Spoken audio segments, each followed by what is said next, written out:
traía papeles en la mano y me dice, te voy a decir algo para que no se te olvide. Dice, de nada sirven los esfuerzos empeñados si no hay resultados obtenidos. O sea, háblate a ti mismo. Cree en ti mismo. Cree en ti mismo. Confía en ti mismo, pero esa confianza que no te haga egocéntrico, que no te haga arrogante, al revés, esa confianza que te invite a llegar y participársela a los demás y que los demás te la participen y vas a aprender mucho. Y la cultura no es algo que sea estático o que sea, esa es la cultura y así va a ser permanentemente. Tiene que ir evolucionando y tiene que ir evolucionando en función de la gente, en función del mercado en el que estés, de los cambios, o sea, forma parte de un ecosistema.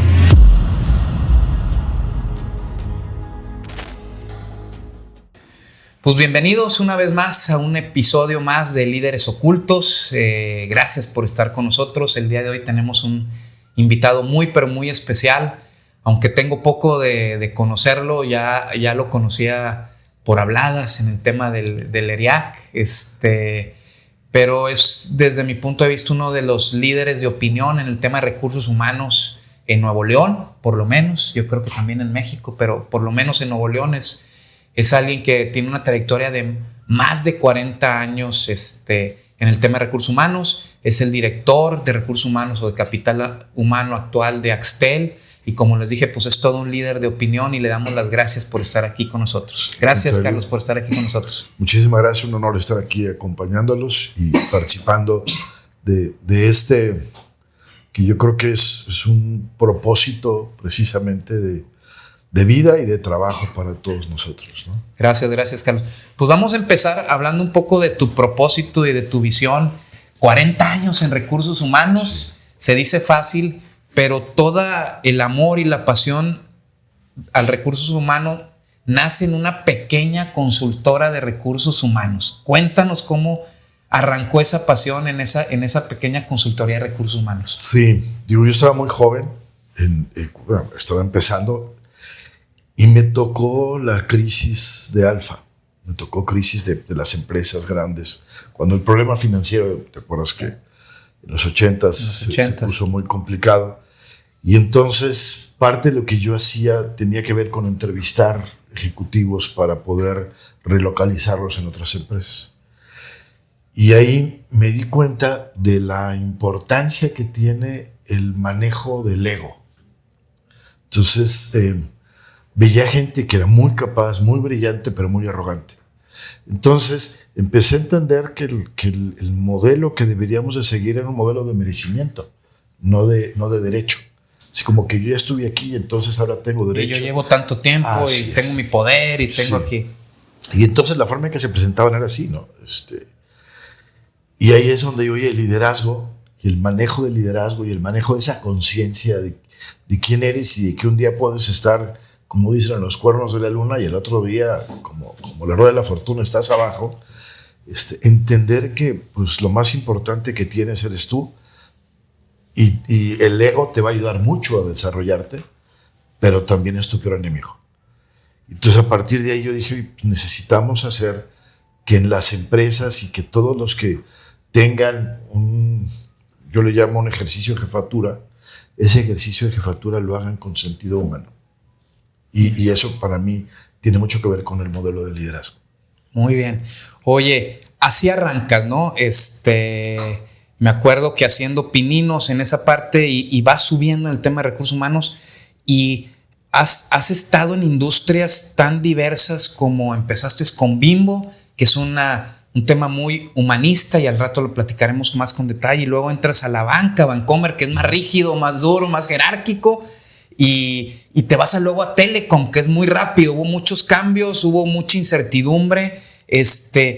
En toda esta trayectoria que has estado en diferentes industrias, ¿cuáles han sido tus aprendizajes para que una empresa madure o florezca o se marchite? Visto desde el tema humano, Carlos. Ahorita lo estábamos comentando un poco, ¿no? Yo creo que cada industria y cada empresa tiene su propia cultura, porque tiene diferentes tipos de gente. Entonces no es lo mismo trabajar en una empresa como me tocó trabajar en Prolec de ahora de Signos, que en ese entonces Sí. era Conductores Monterrey, el grupo, donde tienes obreros, donde tienes una metalmecánica, donde Sí, tienes muy manufactura, muy duro, ¿no? de manufactura, ¿no? Y que los procesos pues son importantes porque si no, pues no obtienes lo que estás Correcto. esperando que se obtenga. Entonces eso requiere y necesita un tipo de cultura. A una cultura como en el banco, que es completamente diferente y que entonces Servicio. es servicio, pero también en ese entonces, como lo dijiste, era bien jerárquica. O sea, yo recuerdo muy bien que pasaba y saludaba a uno de los guardias cuando entraba. Y no me saludaba, y no me saludaba. Y todos los días no saludaba y nunca me saludaba. Hasta que un día me paré y le dije, bueno, ¿y por qué no me saluda? Y me dice, no, señor, ¿cómo lo va a saludar? Ustedes. O sea, ¿por qué no? Me dice, no, imagínese. Sí, ¿cuál es la diferencia entre tú y yo? No hay ninguna diferencia. Él veía la jerarquía. Entonces pesaba mucho la jerarquía. Órale. Y obviamente, pues digo, de traje, corbata, tienes que Ir bien vestidito. Perfectamente bien vestido, pues entonces con mayor razón se hace notar ese modelo jerárquico, que no necesariamente era el mejor para la institución, pero es el que se había vivido. Y entonces empieza a cambiar el modelo en el banco, por ejemplo, del manejo. Y me acuerdo perfectamente muy bien con Juan Carlos Braniff, porque él cuando llega dice, a ver, yo soy cervecero. Y a mí me gusta andar con las mangas arremangadas y no de traje y corbata y todo así, ¿no? Y dice, entonces, no me siento tan a gusto en una cultura que es tan rígida, tan dura. Uh-huh. Pero con él, con Ricardo Guajardo, que era el director general en ese entonces de Bancomer, empezó un modelo de cambio cultural, hacia acercarse más a la gente, más de servicio, entender más a la gente, etcétera. Y te cuento una anécdota muy simpática porque estando ahí, veíamos que había mucha rotación. Les digo, oigan, vamos a hacer un análisis demográfico. ¿Dónde vive la gente? Entonces te dabas cuenta que había cajeros que pues, en México están, por poner un poco exagerado, en Xochimilco y los contratas para ir al otro lado de la ciudad. Al otro lado de la ciudad, ¿no? Así, vete a Satélite, a la sucursal de Satélite. Entonces, digo, vamos a reacomodar todo para que la gente viva lo más cercano posible a su lugar, a su casa. Y entonces trabaja mucho mejor porque se tarda mucho menos en el tráfico. Y cambió tremendamente. Y la gente lo agradecía mucho. Decíamos, nada más es pensar un poco en ellos, no en nosotros, en un proceso cerrado que no necesariamente te va a llevar a que la gente se sienta parte de la institución. Entonces les decía, es encontrar ese propósito y el cómo la gente va a vivir más en balance, ¿no? Más equilibrado. Más equilibradamente ayuda muchísimo a que pues el apego sea mayor, a que el compromiso sea mayor. Que florezca la empresa. Y a que florezca la empresa. Y si lo haces al revés, pues obviamente la marchitas. La marchitas. Oye, y en Telecom, que sigue cambiando, que sigue estando todo el tema, porque luego hasta migramos al tema de TI y ahorita estamos en inteligencia artificial. ¿Cómo has visto el tema de cultura? Porque la cultura cambió a ser muy flexible y muy ágil, ¿no? Sí, claro. Y esa es otra completamente diferente. Uno, la mayoría de la gente que está trabajando, bueno, déjame empezar porque la materia prima en telecomunicaciones es la gente. Servicios. Así es. Entonces, todo lo hace la gente. Les decía yo, desde la preventa, la venta, la entrega, el mantenimiento. Todo es servicio, todo hace la gente. Entonces, pues tienes que preocuparte mucho por tener, como decimos nosotros, el capital intelectual que requieres para que opere correctamente todo y para que las cosas se hagan. Entonces, eso cambia también ese modelo. Porque tienes gente que es muy capacitada, que todo el tiempo está aprendiendo. Digo, es una empresa o una industria en donde empieza la semana y dices, qué bueno que es lunes, hoy es viernes, y dices, híjole, ya se acabó la semana y tengo muchas cosas que ver. Y se te termina el año y tienes muchas cosas que ver. Y tengo 25 años en esa industria y la realidad es que ningún año te puedes sentar a decir, bueno, ya terminamos. Estamos tranquilitos. Vamos a estar unos meses tranquilos. No, cambia. Tú estás evolucionando todo. ¿Cómo manejas Porque ahorita yo lo que veo mucho en muchas organizaciones, en muchas industrias, porque eso pasó ha pasado en Telecom porque ha sido una industria pero está pasando en muchas industrias al día de hoy, ¿no? Y la gente se está sintiendo quemada porque todo cambia y dice, oye, no tengo ni un ratito para descansar. ¿Cómo manejas el burnout famoso que está sucediendo y que creo que tenemos que ver cómo lo manejamos porque no veo que los cambios vayan a parar, ¿no? Claro. Yo lo veo desde el punto de vista de la flexibilidad. Flexible. Y flexibilidad no significa que yo te ponga horarios diferentes. Porque me decían, oye, bueno, pues cambiamos el horario y que entren a las 9 y salgan más tarde. No, eso no es flexibilidad. Ese es un horario diferente. Es horario escalonado, sí, no es flexibilidad. Entonces, digo, la flexibilidad tiene una implicación para mí que es el cumplimiento de los acuerdos. Yo les digo, la justicia es cumplir el acuerdo. Si tú y yo acordamos una cosa y tú la cumples y yo la cumplo, estamos haciendo las cosas correctas. Entonces, lo que aprendimos con la pandemia, que yo creo que fue de las cosas positivas que nos dejó, es que todos podemos trabajar desde casa. Siendo responsables. Sí, con ese modelo de responsabilidad, sin que la productividad caiga, sin que los KPIs, como los conocemos, empiecen a deteriorarse. Entonces, les decía, vamos a aprender y vamos a tomar lo que ya aprendimos para flexibilizar el modelo.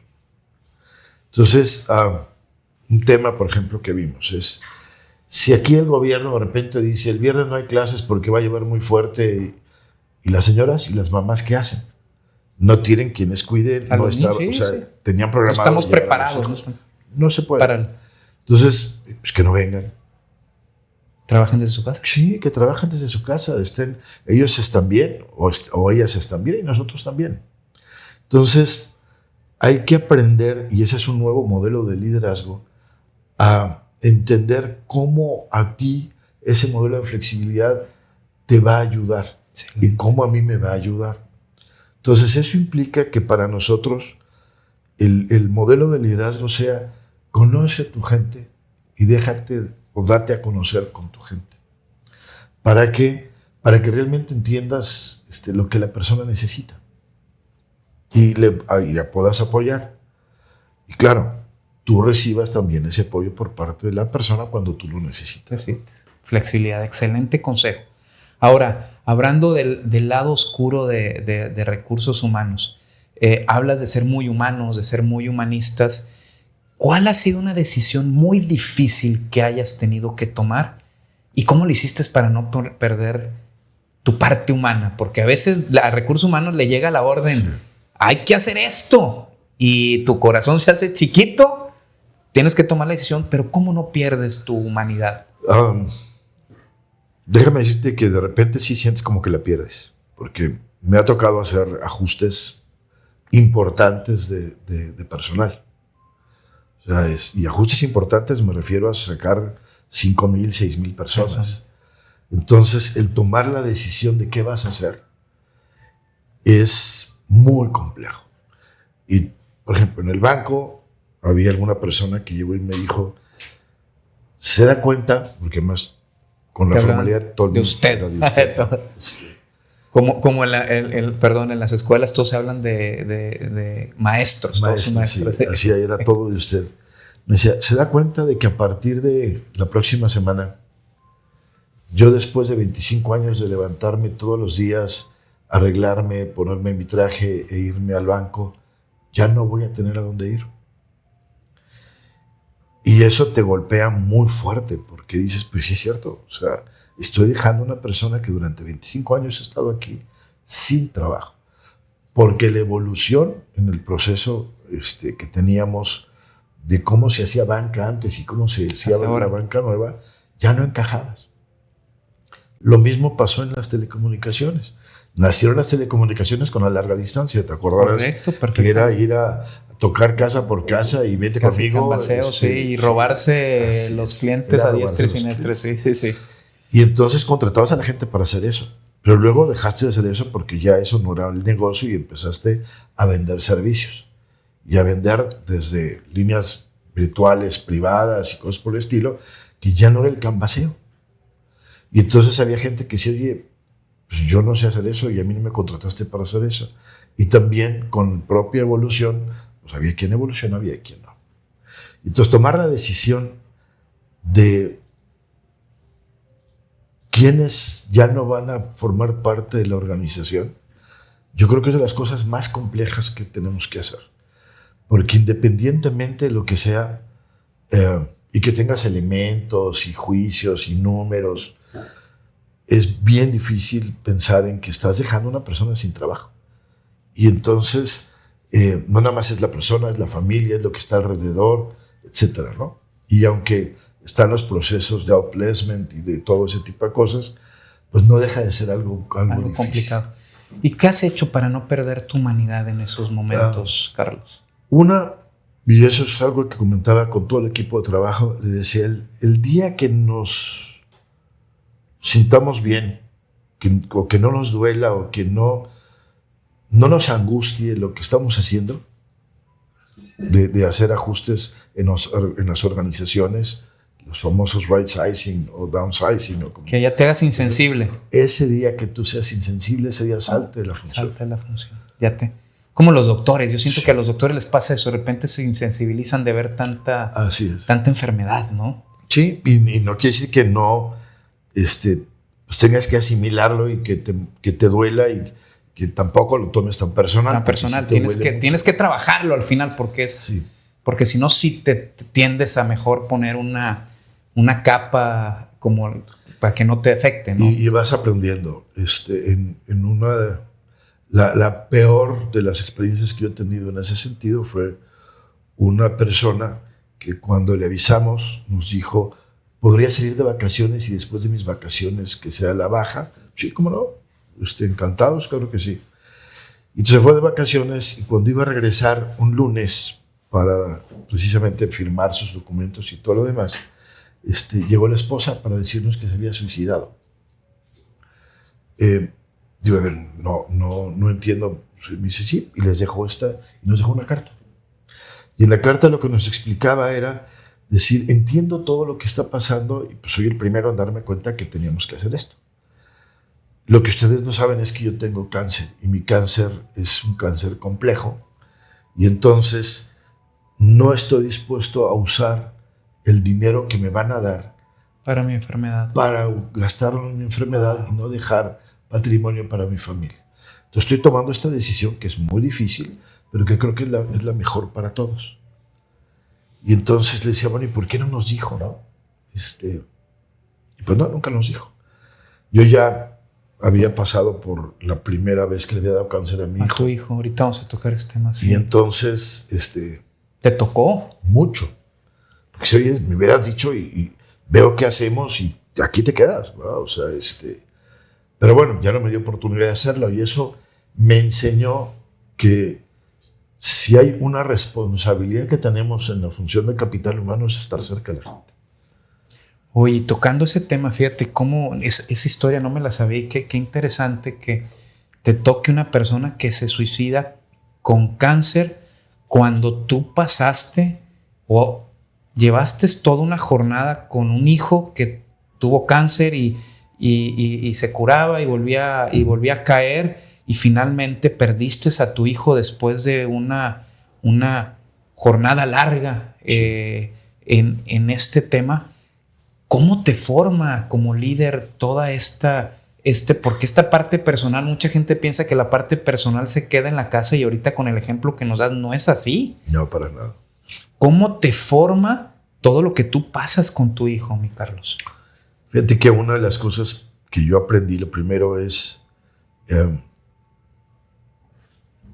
y te arrepientes mucho de eso porque nosotros vivimos en una época donde había disciplina, ¿no? Disciplina, orden y responsabilidad. Claro. Entonces, estar vestido así como estoy vestido ahorita era imposible. Sí. Como digamos, era traje oscuro, era gris, negro o azul marino, camisa que tenía que ser lisa, corbatas igual, y era todos los días era lo mismo, ¿no? Entonces, te acostumbras a estar disciplinado en ese sentido y pues olvídate el tema de flexibilidad que platicábamos ahorita, de que tú le digas a alguien, como hoy sucede, hoy es que tengo la final de fútbol de mi hijo que está en primaria, vete, o sea, disfrútala, ¿no? Porque yo no la disfruté, o sea, yo perdí muchas cosas de, digamos, de vida que hoy entiendo de familia por trabajar, y por trabajar entendiendo ese trabajo como mi principal responsabilidad para con mi familia, ¿no? Y te das cuenta hoy de que no, de que esa es una combinación. O sea, tiene que haber siempre un balance. Y eso lo fui aprendiendo con el tema de Carlos, mi hijo, porque era acompañar. Y el banco, y agradezco muchísimo a Juan Carlos, cuando me decía, a mí me da lo mismo que estés aquí en el lago de Chapala o en el Cerro de la Silla, tú haz lo que tú tengas que hacer, cuentas con todo el apoyo, porque yo me iba los jueves, estaba en México, volaba los jueves, en este caso a Guadalajara, que ahí estaba la familia. El viernes llevaba a Carlos a hacer análisis. De los análisis me decían, sí, está bien, se le puede poner la quimioterapia. Lo llevaba a la escuela, lo dejaba en la escuela y luego en la tarde iba por él y toda la tarde me la pasaba en la quimioterapia con Carlos. Y eso era todas las semanas. Entonces, el aprender que sí se puede, que el apoyo es así, y que lo puedes dar y que te compromete más, a mí me enseñó muchísimo a decir, bueno, ese es el modelo de liderazgo que deberíamos de tener todos. O sea, te dio tu modelo de liderazgo. Sí. Oye, excelente. Y fíjate, tú me contaste toda la historia y mucha gente que pudo haber perdido su hijo, que se pudo haber sentido culpable porque no estuvo tanto tiempo, tú al final... mucha gente dejaría de creer en Dios y decía, oye, pues aquí no existe Dios, Dios no me quiere, pero tú has encontrado o encontraste más fuerte tu espiritualidad y la enfermedad de tu hijo hasta la vistes como con muchos milagros, ¿no? Claro. Cuéntanos de qué milagros viste y cómo tu espiritualidad también jugó parte importante, no nomás el trabajo, estaba tu parte familiar, pero también tu parte espiritual. Sí, claro. Bueno, la primera vez que Carlos tuvo cáncer fue a los 6 años. Y Carlos muere a los 29 años, de un cáncer completamente diferente. Todo ese proceso te va enseñando primero de que si tienes el apoyo médico, tienes el apoyo de la familia, pero necesitas, creo yo, soportarte en algo. En algo que te dé esperanza. Esperanza. ¿No? Y entonces... yo decía, ahí es donde lo que pides es primero fe y luego la fortaleza que se requiere para entrarle a todo eso, ¿no? Porque había que tomar decisiones, o sea, decisiones a veces que eran difíciles. O sea, en una de las veces, Carlos, 6 años, ya no aguantaba las quimios porque pues, ya le dolía. Y le decía, oye, te queda una. Y te la pone la enfermera o te la pongo yo, pero no vamos a quedarnos con una sin que la tengas. Y te volteaban a ver así con cara de que es que no me entiendes y eres malo, ¿no? Y dice, pues no, es que yo tengo fe en que esto va a funcionar y que va a salir adelante. Entonces, el saber que cuentas con un apoyo, digamos, adicional al de la familia, eso te da fortaleza. Fortaleza. Porque quieres caerte. Claro, y esa te acompaña. Y entonces cuando murió Carlos, yo me acuerdo que mi suegra me decía, antes de que muriera la última semana, decía, ojalá y nos haga el milagro. Y yo le decía, señora, tiene 29 años, empezó esto a los 6 años. El milagro ya es un milagro. Ya no los hizo. Todo este tiempo. Ahorita hay que darle chance de que ya descanse, que esté tranquilo, porque pues, ha luchado muchísimo contra eso, ¿no? Y le digo, yo lo veo así, o sea, lo veo como nos hizo un milagro. Y luego, además de que nos hizo un milagro, todavía nos regala un nieto. Un nieto, ese es el milagro mayor. Y ese es el mayor. Y además es parecidísimo a su papá. Sí, me comentaste, es parecido y totalmente sano. Sí, bendito sano, completamente. Sano. Entonces, dices, bueno, ahí está. O sea, ¿qué más puedo pedir, no? Que un milagro de haber tenido tus hijos, cuando a los 6 años tú decías, chin, no la va a armar, pudiste tener tu hijo hasta los 29 años y más aún, tienes un nieto Claro. que se parece mucho a tu hijo. Sí, claro. Y si tú ves su historia, cuando Carlos decide embarazarse, o sea, su esposa Se embarazarse, estaba sano. Estaba sano. O sea, no tenía nada, ni mucho menos. Y después nace, iba a nacer el bebé, y es cuando empieza otra vez a estar más o menos mal. Nace y se muere 6 meses después. Pero como dicen, él hizo todo lo que tenía que hacer. O sea, nació Cumplió su su hijo, propósito lo en la vida. recibió, sí, lo bautizaron y todo lo demás, y entonces ya empezó él a decir, bueno, pues ahora sí ya no. Y esta crisis personal, ¿cómo te forma como profesional en tu cargo de líder de recursos humanos en Nextel? Entiendes mucho más la importancia que tiene el que tu equipo de trabajo cercano lo conozcas bien y que puedas ayudar y que puedas apoyar y que la gente que está en tu organización también haga lo mismo. O sea, yo les digo, el criterio que tengas tú en tu organización de políticas, procedimientos, todo ese tipo de cosas, que no sea una camisa de fuerza, que sea una ruta, que sea un camino, una avenida por la que vas a circular, pero cómo vas a circular por ahí, no sé, depende de la persona. Depende de qué necesite la persona en ese sentido, ¿no? Obviamente que necesite en función de su beneficio y del beneficio también para la organización. Yo siempre les he dicho, las empresas no son instituciones de beneficencia. Entonces, no podemos permitir que se comporten de esa manera. Pero tampoco quiere decir que es una institución cerrada y que no puede tener flexibilidad para con la gente que trabaja ahí. Porque eso es lo que hace que la gente se comprometa más. Correcto. Y yo lo he probado en la industria de telecomunicaciones, que te comentaba, tengo 25 años de estar ahí. Hoy la gente que está en la empresa, todo el grupo de directores tiene 20, 25 años de estar trabajando. Mucho es primer trabajo para muchos. ¿Y por qué? Pues porque están comprometidos con la empresa. Y sienten ese compromiso porque sienten también el respaldo de esa organización. Hoy tengo 63% de millennials que dicen, oye, no se quedan, y quién se queda. Bueno, qué bueno, que no se queden. Pero con ese 65% tengo 12 años o 10 años de antigüedad. De antigüedad. Promedio. Que es fuera de la norma. Entonces, en la industria ahora sí, del mercado laboral, ¿no? Así es. Entonces, sí se quedan. Si encuentran un lugar, como decía don Lorenzo Servitje, en donde puedas hacer que tus legítimas aspiraciones se conjunten con las legítimas aspiraciones de la empresa. Algo que te marcó mucho, tú me comentaste cuando platicamos, fue tu paso en Bimbo, ¿no? Sí. Que te hablaron mucho de ser humanista, pero dar resultados, ¿no? ¿Cómo logras? Porque yo siempre veo en las organizaciones como que hay unos que tienden, me voy a la parte dura y no me sensibilizo, me das el resultado, si no, y hay otros que se van, lo platicamos ahorita, hay consultorías que se van al tema duro y hay otras que se van al lado humano y pierden el resultado. Sí. Tú aprendiste eso de Bimbo y ¿cómo lo has podido implementar en las organizaciones en las que has estado? Pues eso fue por allá en 1980, así, en los años 80.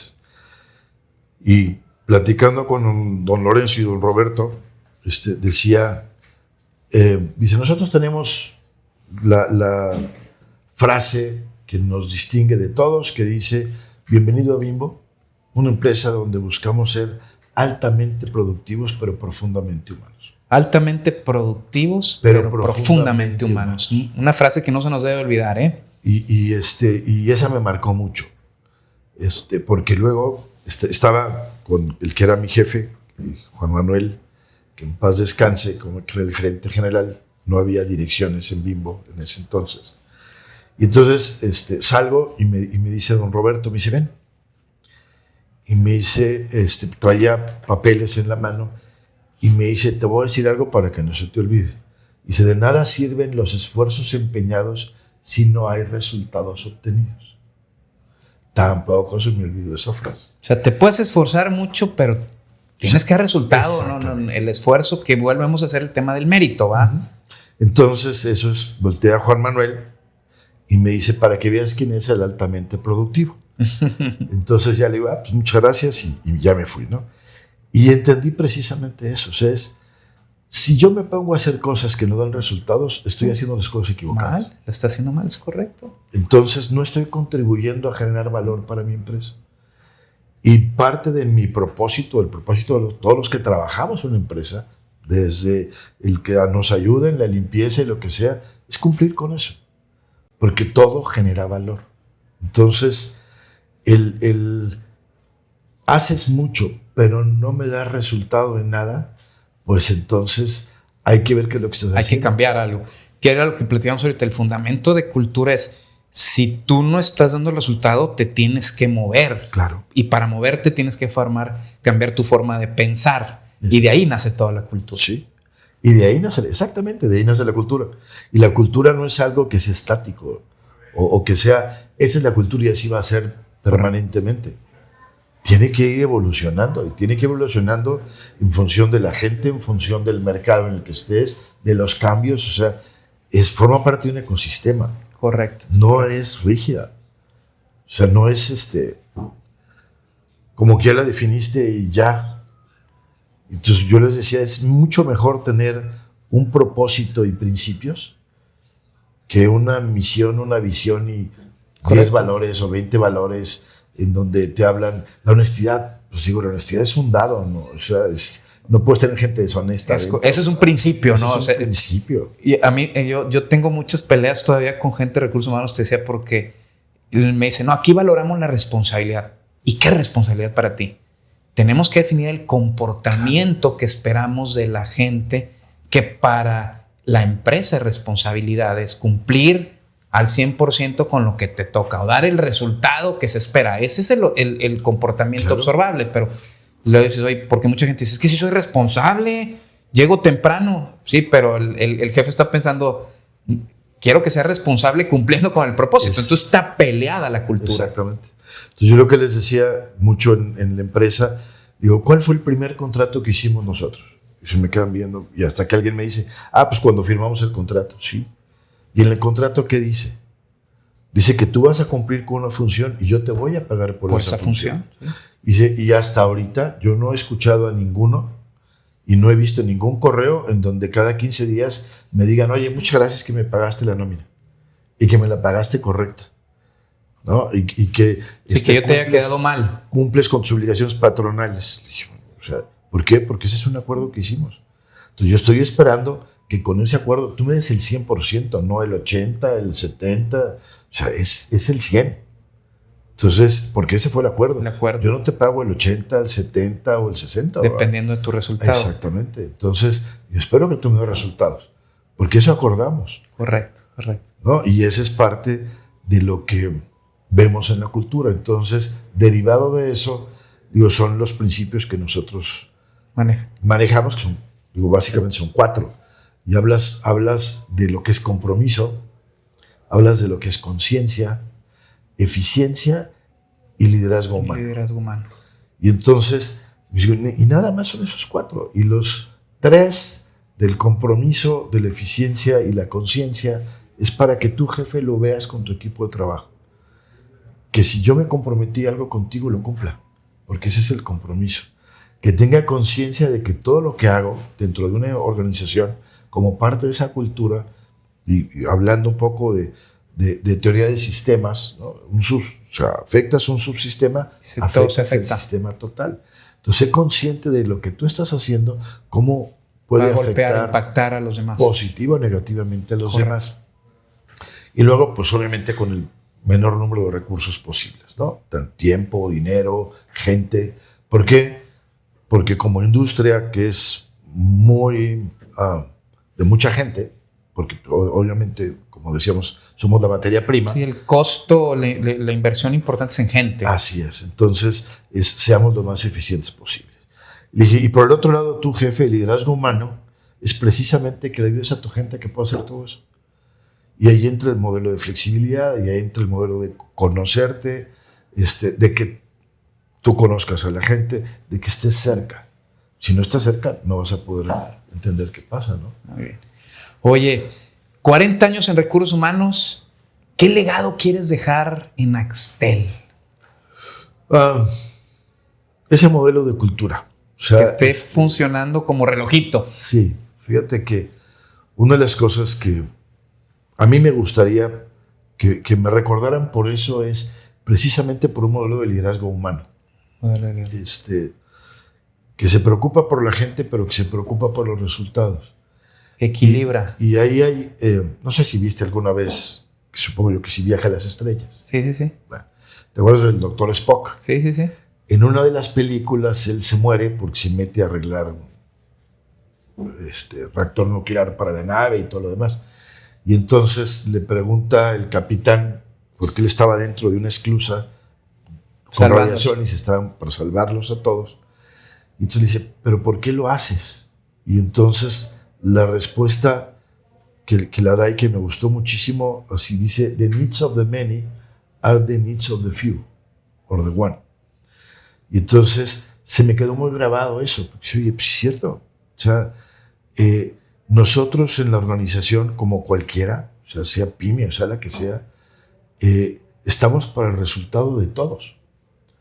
O todos perdemos o todos ganamos. Exactamente. Entonces, esa es la preocupación o lo que yo buscaría que todos tuviéramos claro. Que tú hagas las cosas que te toca hacer sin que te importen lo que hacen los demás, pues puede ser que funcione. Pero si lo demás no funciona, ojalá, lo que tú hiciste no va a tener ningún eco en ningún lado. Muy bien. Entonces al final es un legado de que la gente viva la cultura, sea muy humano y que tenga un propósito mayor. Que no nomás piense en uno, sino pensemos en el bien mayor de todos. Así es. Ahora, posiblemente llevas 40 años en recursos humanos, pronto te jubiles, y mucha gente cree que al jubilarse ya se acabó su propósito en la vida y no hay nada más que hacer. Y tú me dices, oye, yo sí me veo cumpliendo todavía parte de mi propósito. ¿Dónde se ve Carlos después de Axtel? ¿Qué se ve haciendo?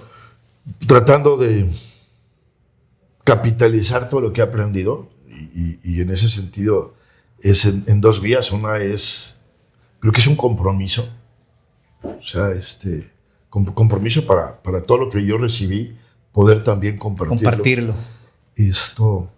Y compartirlo con quien lo necesite, ¿no?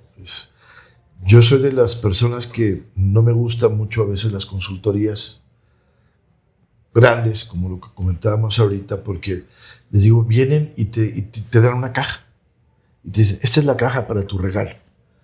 Oye, pero es que es una caja muy grande y yo voy a arreglar un celular, queda muy grande. Sí. Si quieres.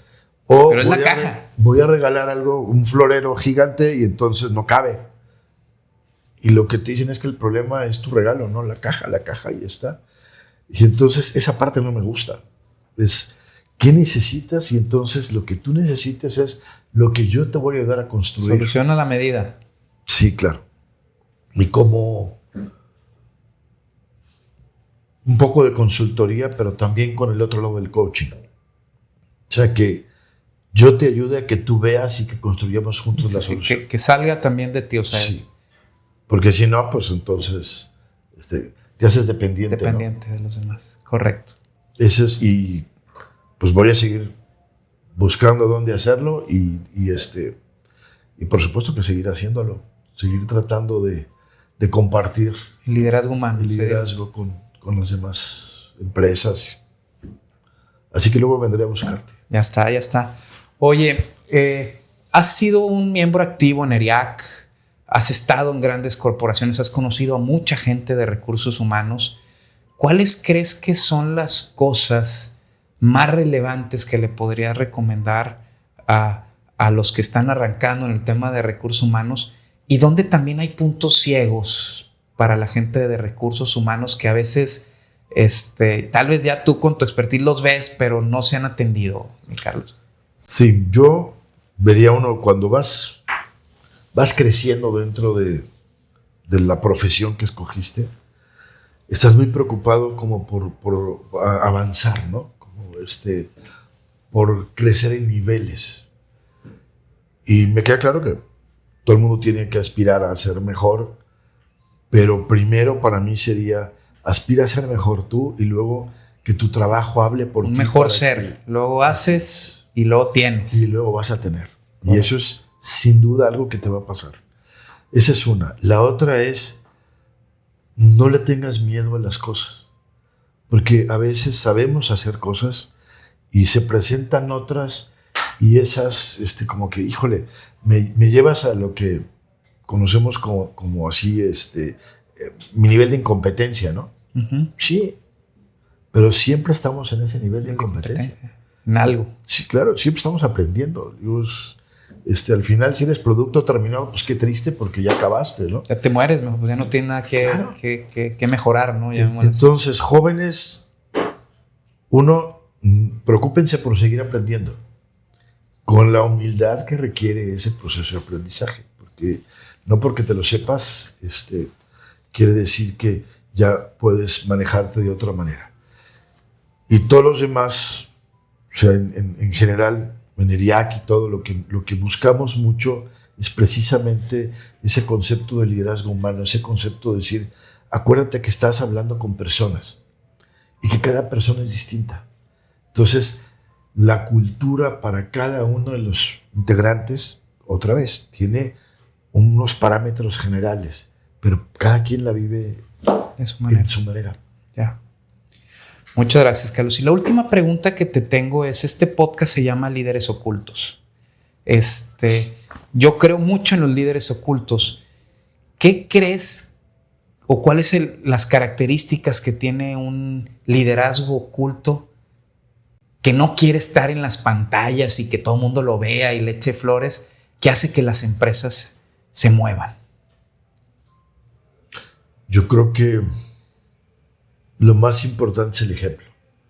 Liderar con el ejemplo. Sí, porque puedes decir muchas cosas y si no las llevas a hechos claros que la gente lo vea, no lo vas a perder. O sea, el líder oculto o humano es auténtico. Sí, claro. O sea, con sus virtudes, con sus defectos, sí. Pero soy auténtico y soy ejemplo y estoy consciente de lo que yo soy es lo que los demás van a ver como líder mío. Y lo que pueden esperar de mí. O sea, es la parte más compleja es ser congruente.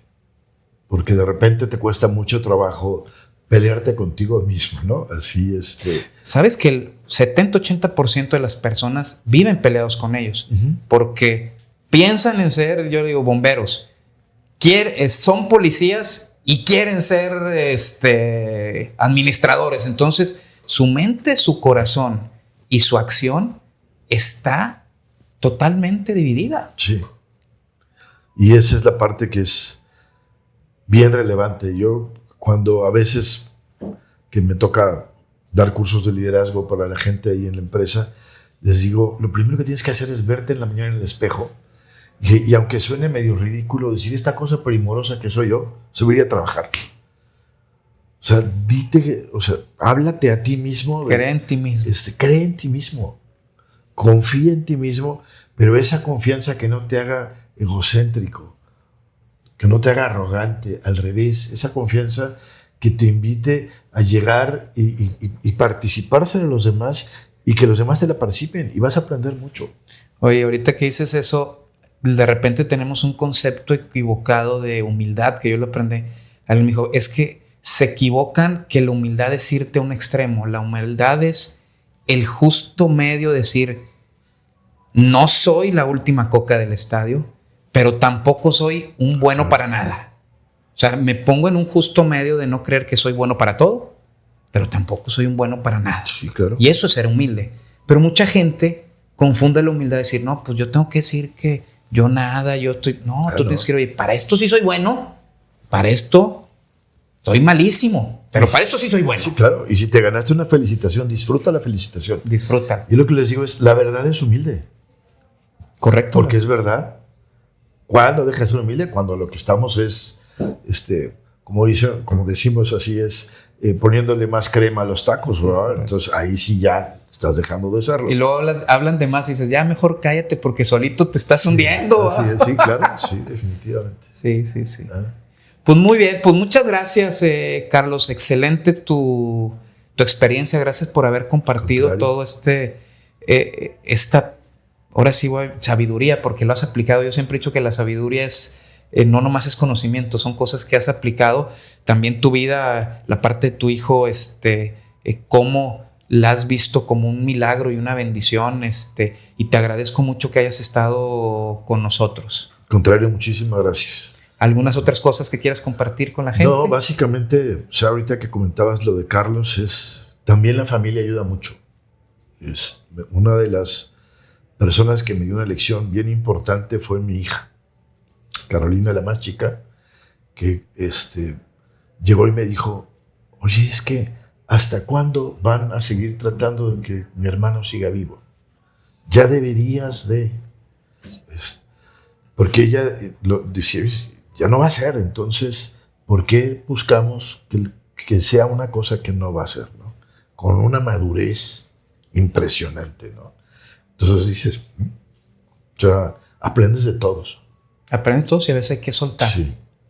Pues Carlos, muchas gracias por haber estado con nosotros. Gracias por haber compartido cosas tan interesantes y también tan personales. Y a toda nuestra audiencia, muchas gracias. Espero les sea de utilidad. Aquí compartimos cosas y experiencias que nos ayuden a ser mejores personas y espero que esto les ayude. Abrazo, mis líderes. Pues muchas gracias por estar en un capítulo más de Líderes Ocultos. Como saben, estamos entrevistando a estos líderes que no son famosos, que no son influencers, pero están compartiéndolos cómo le han dado valor a su vida, cómo le han encontrado sentido y propósito y cómo le han generado valor a todo y a todos los que lo rodean. Yo les pido de favor que si está siendo de valor, le den suscribirse a nuestro podcast en YouTube, en Líderes Ocultos, que le piquen a la campanita para que les lleguen los avisos, pero sobre todo que lo compartan a más gente que ande buscándole sentido o propósito a su vida. Yo creo que pueden ser inspirados por estos líderes ocultos. Abrazo, mis líderes.